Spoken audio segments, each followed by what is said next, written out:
from an activist perspective, you have an agenda, but you want to try to talk to people such that you're talking about them through the lens of their agenda, right? You're talking at them through, in a sense, their own eyes, or looking at them through their own eyes, or what, whatever the metaphor would be, rather than you're trying to swing them around to thinking about things in accordance with your agenda. No, you're trying to show them that your agenda and their agenda are already aligned. Isn't that neat? That they don't have to change anything at all, because what you're about to tell them, they already believe in a sense. They just might not have realized it so far. Think about the challenges that this creates, though, for traditional environmental messages about, like, environmental conservation. Right? Environmental conservation, the whole word conservation, sounds like less, self-sacrifice, right? Whereas in North America especially, I mean, we have grown up in a culture of more, with the emphasis on rugged individualism and self-gain, not self-sacrifice. I mean, the slogan of the U.S. is not life, liberty, and the pursuit of a restrained life, sitting in the dark with extra sweaters on, eating granola, sewing holes in your socks, never walk anywhere rather than taking a car like everybody else, right? It's not like that. It's life, liberty, and the pursuit of happiness. It's all about me. On the other hand, isn't it possible that we could find ways to frame activism-related messages such that they're compatible with our cultural values, rather than seeming to be at odds with them? And if we were able to do so, messages would be a lot more effective. Imagine an island of farmers, right? Traditional farmers living off the coast of Denmark, doing their thing, farming, right? There they are. And somebody gets the harebrained idea that they want to achieve energy independence for this island. And specifically what they want to do is achieve carbon neutrality. Wow. Okay, so what are you going to do?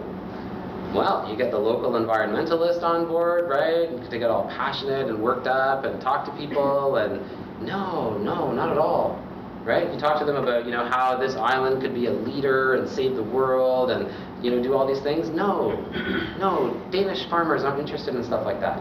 At least that's not the conclusion that was drawn. What they're interested in are things like self-sufficiency, do it yourself, independence. And they're kind of skeptical of the latest, Greenpeace scheme or whatever. But they do trust, Farmer Bob that lives across, over the hill, and his family has farmed here for 8 generations or something like that.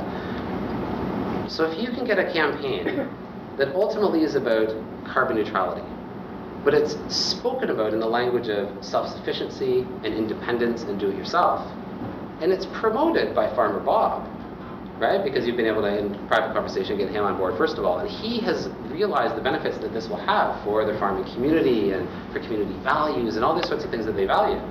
Then all of a sudden, this carbon neutrality project has a chance to get off the ground. Whereas if you started at it, if you went into this project from the perspective of the traditional environmental campaigner, it would be, well, I don't have the data to prove this, but I would guess it would be doomed, that the farmers would simply not be interested in that kind of perspective. So there is a small island off the coast of Denmark that has achieved carbon neutrality for exactly this reason, that they started with a community-based perspective that worked with the values and the perspectives of the community, rather than trying to sort of adopt or incorporate values that are part of a certain environmental discourse, or in this case, activist discourse. Right? They started with the values and language and relationships of the community, and then worked, in a sense, from the bottom up.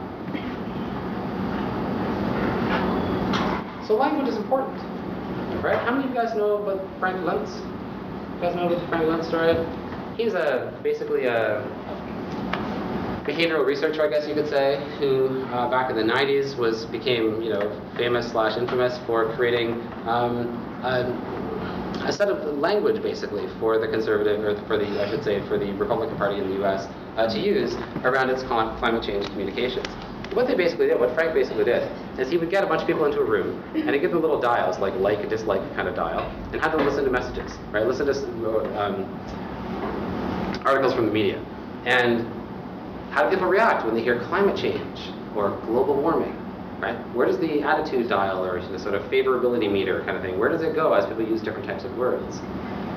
And in doing so, he was able to identify words that the American public was okay with, and to create a kind of playbook for, in this case, the Republicans at the time, to guide their communications, right? To choose language that had been proven in pilot testing to be the least kind of inflammatory and disturbing to the public when talking about climate change. Interesting, eh? Other research has shown just recently that if you describe a policy as a carbon offset. Like, so, okay, so you're going to, take a plane somewhere. Well, you could also put this money aside as a carbon offset. What do you think that's a good idea? Would you vote in favor of something like that? Or exactly the same thing, except described as a carbon tax. And you can get a difference in public opinion as to whether this is a good idea or a bad idea of up to 30 and 40% difference by changing one word, offset to tax. And this is most important this is a US study, for members of the Republican Party, right? That's kind of interesting. Democrats don't show nearly the same big difference across the two words. But simply choosing language appropriately changes the entire impact of an activist message. So activism versus what? Even the word activism. I've been talking to people about activism for some time now. I've gotten just a lot of anecdotal types of responses. And a lot of people seem to be more resistant to it than I initially expected. And I'm curious as to why. And my just sort of theory for the moment is it has to do with the word activism. People just simply don't like the word. It's something that they associate with protesters, right? With things that they're not comfortable with anti-establishment types of attitudes perhaps, maybe with youth, maybe with naivety, maybe with the 60s, which some people have positive associations with that, some people don't. Whatever the case may be, they have specific associations to the word activism. So I don't know what else we need to call it. But there's tons of battles to be fought on the language frontier, right? Maybe for talking to different people, it's called just taking action. Free the Children uses that term when they're talking to youth. They frame everything in terms of taking action. And it seems to be very, empowering kind of sort of message that youth like to hear, as opposed to activism. Maybe it's doing the right thing. Maybe it's getting involved with a really awesome and fun group of people, right? I mean, that's how cults start, right? You don't start a cult by going up to somebody and saying, "Hey, man, want to join my cult?" We're going to do like weird cult things together and stuff like that. No, that wouldn't be very effective. You said you would join people. You invite people to join your group of friends because you're all going, singing karaoke on Friday night. I don't know, right? Something that sounds fun. That isn't joining a cult. You want to start with something that people won't respond negatively to right off the bat, right? And so it's a matter of just finding the right frame, which is simply playing with language. Another thing that you could think of doing from an activist perspective is to highlight the benefits of activism. And this is simply, this is, in a sense, having an education campaign of raising awareness, but it's raising a specific kind of awareness. Instead of raising awareness, which is all doom and gloom and horrible and all these negative things about the world, this could be raising awareness of the things that activists get out of activism, the personal benefits that come out of it, right? Because most of the applied psychological models of behavior change boil down to a fairly utilitarian kind of analysis of what the costs of behavior are and what the benefits are. It's just that we emphasize costs so much in our society, and we de-emphasize benefits for some reason. I don't know why exactly. Maybe we have a difficult time communicating about it without sounding corny or something like that. But in any case, we don't have to talk about the benefits. But there's tons of benefits, and there's some research on this. There's some research in volunteerism, and there's a little bit of research in activism. People report that they get a lot of kind of social networking kickbacks, you might say, of getting involved in activism. And that there's other people that are getting involved in activism too. How about that? And so they meet people, right? And not only do they meet people, but they meet interesting people. People who are interested in the same kinds of things that they are.